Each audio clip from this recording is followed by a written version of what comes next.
দক্ষিণ ভারতের জনপ্রিয় অভিনেতা ও রাজনীতিবিদ বিজয় থালাপতির চেন্নাইয়ের বাসভবনটি বোমা হামলায় উড়িয়ে দেওয়ার হুমকি এসেছে। কয়েকদিন আগেই বিজয়ের রাজনৈতিক দলের একটি জনসভায় পদদলিত হয়ে ৪১ জনের মৃত্যুর ঘটনা নিয়ে এখনও বিতর্ক চলছে। এমন সময়ে এই নতুন হুমকি সৃষ্টি করেছে আতঙ্ক। ভারতীয় গণমাধ্যমে খবর, বৃহস্পতিবার সকালে চেন্নাই পুলিশের কাছে একটি ফোন আসে।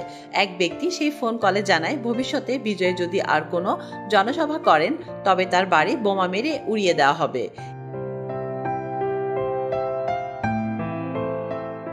এই হুমকির পরপরই তার নীলাঙ্কারাই এলাকার বাড়ি ঘিরে রেখেছে পুলিশ, নিরাপত্তা জোরদার করেছে। পুলিশ আরও জানিয়েছে, হুমকিদাতার সেই ফোনটি এসেছিল কন্যাকুমারী থেকে। জানা গেছে, হুমকি পাওয়া মাত্র পুলিশের একটি বাহিনী বিজয়ের বাড়িতে পৌঁছায়। শুরু হয় তল্লাশি, যদিও কোনো বিস্ফোরক বা সন্দেহজনক কিছু পাওয়া যায়নি। পুলিশ ইতোমধ্যেই ঘটনার তদন্ত শুরু করেছে। যিনি ফোন করেছিলেন তার লোকেশন ট্র্যাক করে তাকে ধরার চেষ্টা চলছে। তবে তদন্তকারীদের প্রাথমিক অনুমান এটি কোনো প্র্যাঙ্ক বা ভুয়া কল ছিল।